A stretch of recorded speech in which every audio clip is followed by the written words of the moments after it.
আজকের বিশেষ আয়োজনে আমরা চলে এসেছি বাংলাদেশের ইতিহাসের সূতিকাগার প্রায় ২৫০০ বছরের প্রাচীন জনপদ বগুড়ার মহাস্থানগড়ে। মহাস্থানগড় শুধু একটি প্রত্নতাত্ত্বিক স্থান নয়, এটি মৌর্য, গুপ্ত ও পাল সাম্রাজ্যের এক নীরব সাক্ষী। এই ঐতিহাসিক স্থানটি একসময় পরিচিত ছিল পুন্ড্রবর্ধন নামে, যা ছিল প্রাচীন বাংলার রাজধানী। খ্রিস্টপূর্ব ৩য় শতকে সম্রাট অশোকের সময়কাল থেকে এর যাত্রা শুরু। সবচেয়ে গুরুত্বপূর্ণ প্রমাণ হিসেবে পাওয়া যায় ব্রাহ্মী লিপির শিলালিপি, যা প্রমাণ করে এই দুর্গ নগরীটি ছিল তৎকালীন দক্ষিণ এশিয়ার অন্যতম গুরুত্বপূর্ণ প্রশাসনিক ও বাণিজ্যিক কেন্দ্র।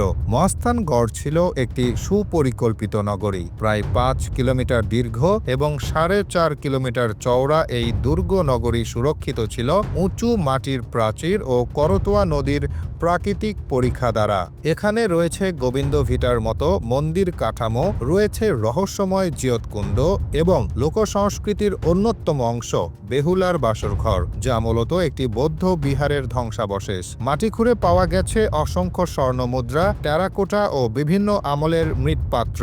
শুধু প্রশাসন নয়, মহাস্থানগড় ছিল ধর্মীয় সহাবস্থানের কেন্দ্র। বৌদ্ধ, জৈন এবং হিন্দু ধর্মের অনুসারীরা এখানে একই সাথে বসবাস করতেন। ৭ম শতকে এখানে এসেছিলেন চীনা পরিব্রাজক হিউয়েন সাং, যিনি তার লেখায় এখানকার শিক্ষা ও ধর্মীয় ঐশ্বর্যের কথা বর্ণনা করেছেন। আজও প্রতি বছর এখানে ধর্মীয় মেলা ও উৎসব অনুষ্ঠিত হয়। বর্তমানে মহাস্থানগড় ইউনেস্কোর সম্ভাব্য বিশ্ব ঐতিহ্যবাহী স্থানের তালিকায় স্থান পাওয়ার চেষ্টা করছে। প্রত্নতত্ত্ব অধিদপ্তর এই স্থানের সংরক্ষণ ও সংস্কারে কাজ করে চলেছে। তবে অবৈধ দখল ও জলবায়ু পরিবর্তনের কারণে সৃষ্ট ক্ষয়ক্ষতি এই ঐতিহ্যের জন্য বড় চ্যালেঞ্জ। বিশেষজ্ঞ মহল মনে করে এই প্রাচীন স্থাপনা রক্ষায় আরও কঠোর নজরদারি প্রয়োজন। মহাস্থানগড় কেবল ইতিহাসের পাঠ্য বইয়ের পাতা নয়, এটি বাংলাদেশের আত্মপরিচয়ের এক মূল ভিত্তি। এই ঐতিহ্যকে বাঁচিয়ে রাখা আমাদের সম্মিলিত দায়িত্ব। আমরা আশা করি ভবিষ্যৎ প্রজন্ম এই প্রাচীন নগরীর গুরুত্ব অনুধাবন করে একে বিশ্ব দরবারে তুলে ধরবে।